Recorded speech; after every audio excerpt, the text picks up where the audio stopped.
Chapter 7. I think this is it, Warren said as he pulled up on the side of the road and looked over to one of the stores.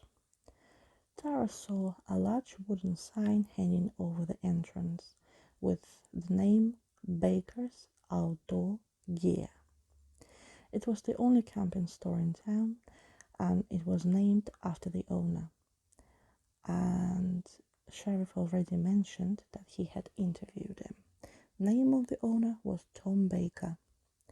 Moments later, Tara and Warren stood in a store while the bells atop the closing door behind them settled into a hum.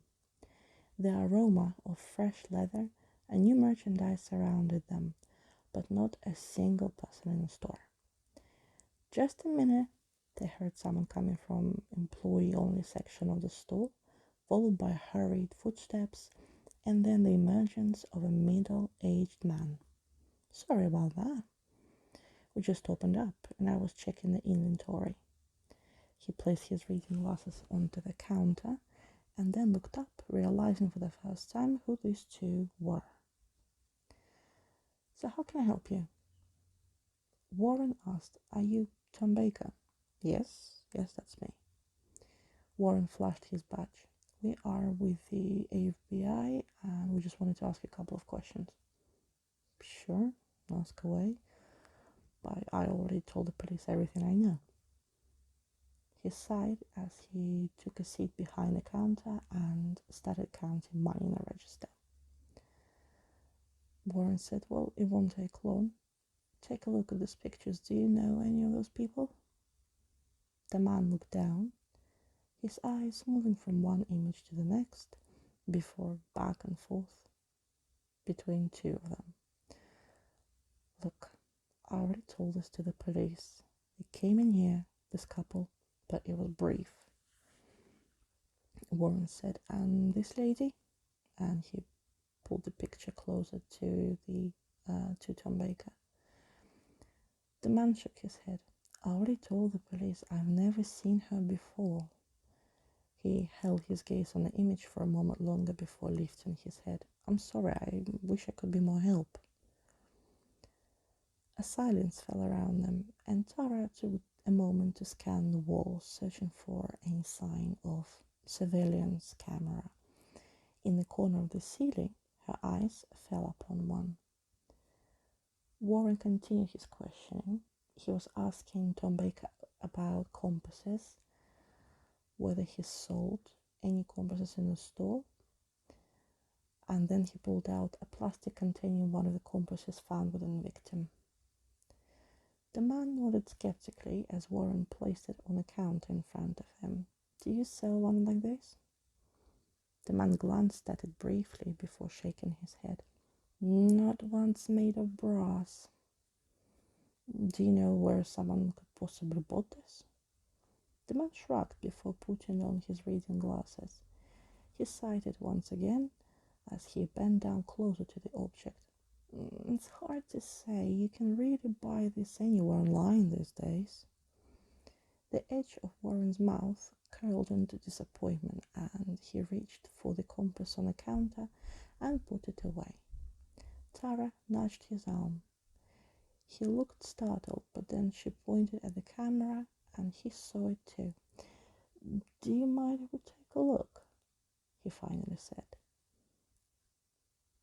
Tara peered at the monitor with Warren next to her side, carefully dissecting the moving images on the screen. After spending some time rewinding through the video footage, they were finally able to lock down the first two victims. But, just as the shop owner explained, there was nothing eventful from their visit. They came in together early morning, purchased a few unordinary objects, and left. There were no suspicious customers at the time, no unusual behavior. It was just as anyone would expect. They carefully observed the footage in the days that followed.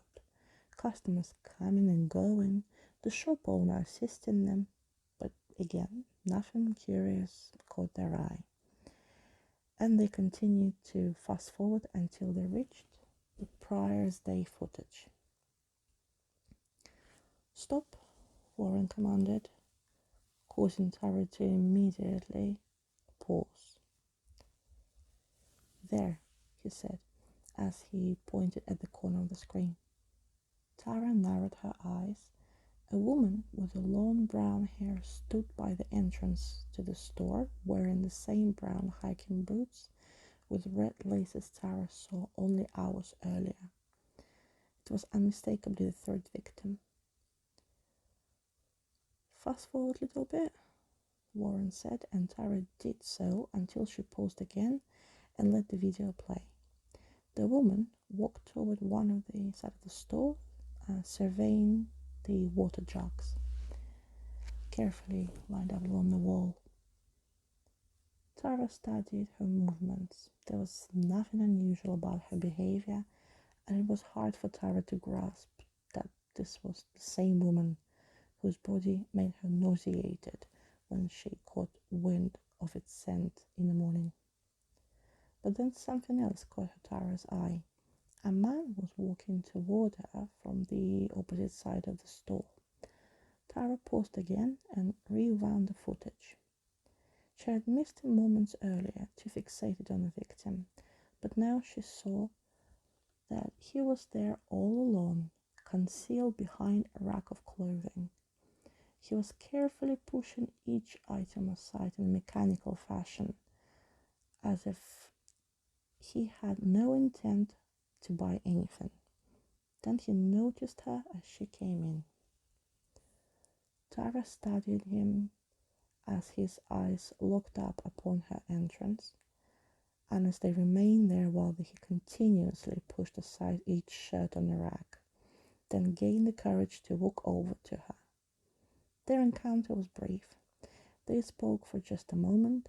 She smiled at him before he said something to her. Then she thanked him and left the store.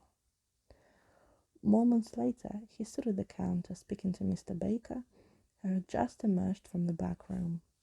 He purchased something and then left as well. Tara immediately looked up to see Warren's eyes locked on the screen too. "Mr. Baker," he called out urgently. The shop owner hurried into the back of the store. "What is it?" "I was helping a customer," he said with annoyance. But as he got close to the monitor, his eyes widened in confusion. "Is that the same woman you showed me a picture of earlier?" Warren swiftly nodded. "Rewinded." Tara did as she was told and then paused right where the woman entered the store. "Do you remember seeing her?" Warren asked. The man raised his eyebrows in surprise. No, I don't." Tara knew Warren already knew the answer, since the shop owner didn't seem to be present in the recording, but he had to ask anyway. Warren said, "Let it play." Tara hit the space bar and the video continued. They all watched intently, Sarah's eyes now fixated on the man, dissecting him for anything she missed. She finally paused again when they had a clear view of his face. "Who's that man?" Tara asked as she pointed to him on the screen. The shop owner remained silent, but Tara could tell in his eyes that he recognized him. Yet the shock of what she and Warren seemed to assume left him speechless. That's Greg Davis," he finally said, his eyebrows knit in confusion. "He comes here very often." "What exactly does he come in here for?"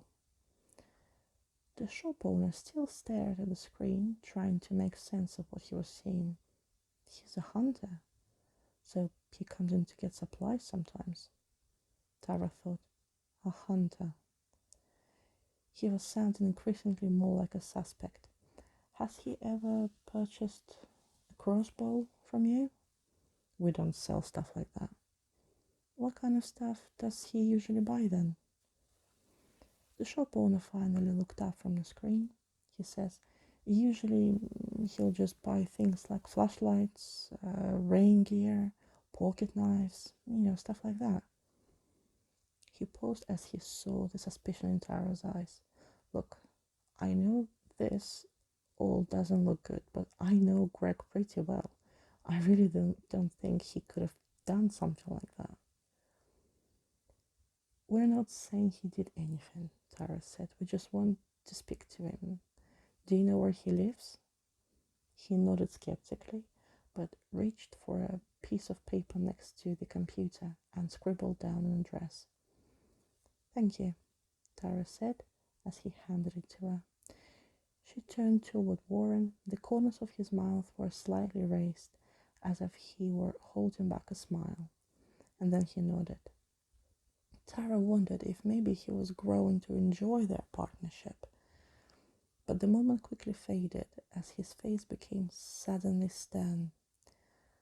They now had a possible suspect, and Tara knew he didn't want to waste any time.